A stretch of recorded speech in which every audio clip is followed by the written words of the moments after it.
Hello everyone. आज हम BPSC सामान्य इतिहास के मध्यकालीन भारत से जुड़े कुछ क्वेश्चंस को सॉल्व करेंगे। हमारा पहला प्रश्न है, चोल वंश का संस्थापक कौन था? तो इसका सही जवाब है विजयालय। अगला प्रश्न है, अजमेर का कौन सा शासक पृथ्वीराज चौहान के नाम से प्रसिद्ध है? तो इसका सही जवाब है पृथ्वीराज तृतीय, 1177 से 92 ईस्वी। अगला प्रश्न है, स्वर्ण भूमि जावा के शैलेंद्र वंशी शासक बालपुत्र देव ने किसके शासनकाल में नालंदा में एक बौद्ध विहार की स्थापना की थी? तो इसका सही जवाब है पाल शासक देवपाल। अगला प्रश्न है, बिहार बंगाल क्षेत्र में स्थापित पाल राजवंश का संस्थापक कौन था? तो इसका सही आंसर हो जाएगा गोपाल। अगला प्रश्न है, पाल वंश के किस शासक ने मुंगेर को अपनी राजधानी बनाया था? तो इसका सही जवाब है देवपाल। अगला प्रश्न है, राष्ट्रकूट राजवंश की स्थापना किसने की थी? तो इसकी स्थापना दंती दुर्ग ने की थी। अगला प्रश्न है, विक्रमशिला विश्वविद्यालय और सोमपुरी बिहार की स्थापना किसने की थी? तो इसका सही जवाब है पाल शासक धर्मपाल। नेक्स्ट क्वेश्चन है, उदंतपुरी व नालंदा विहार का निर्माण किसने करवाया?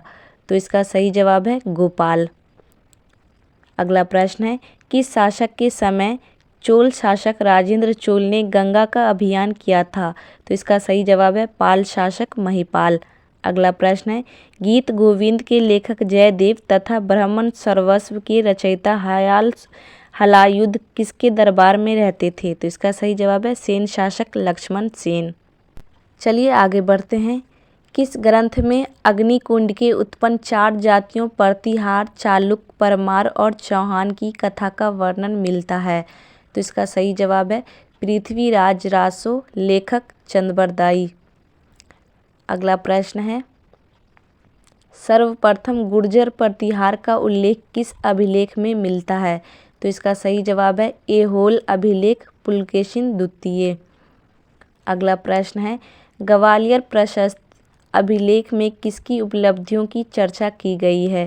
तो इसका सही जवाब है गुर्जर प्रतिहार शासक महिर भोज। नेक्स्ट क्वेश्चन है, 9वीं सदी में चंदेल वंश की नींव किस क्षेत्र में पड़ी? तो इसका सही जवाब है जेजाक भुक्ति, वर्तमान बुंदेलखंड। अगला प्रश्न है, 1194 ईस्वी में चंदावर का युद्ध किनके बीच हुआ था?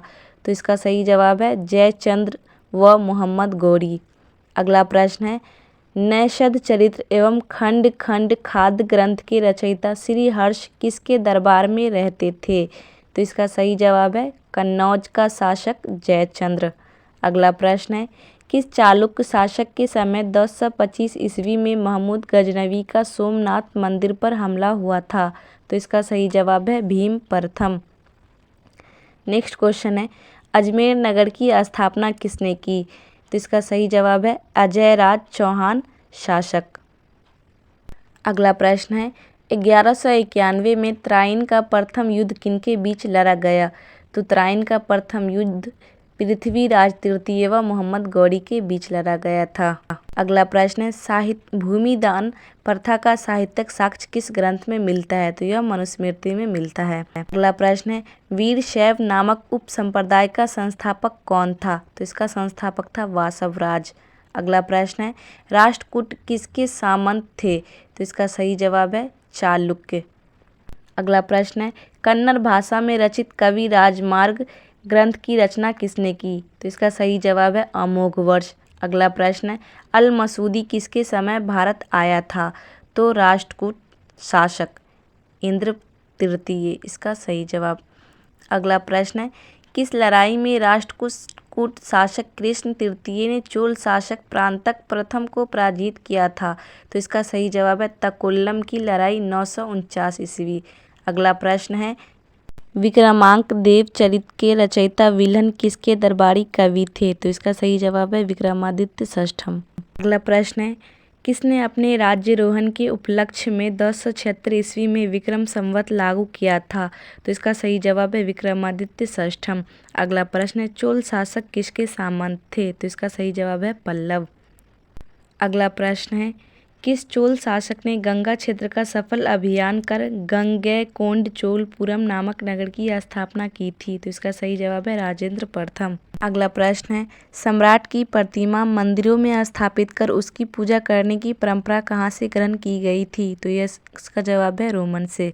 अगला प्रश्न है, चोल प्रशासन में कुर्रम किस इकाई को कहा जाता था? तो इसका सही जवाब है गाँवों के समूह को।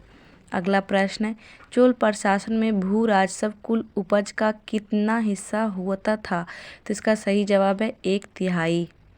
अगला प्रश्न है, चोल ग्रामीण स्वशासन में समितियों के सदस्यों के चुनाव का माध्यम क्या था? तो इसका सही जवाब है लॉटरी पद्धति। अगला प्रश्न है, पहले मुस्लिम आक्रमणकारी कौन थे जिन्होंने भारत पर आक्रमण किया? तो इसका सही जवाब है अरब।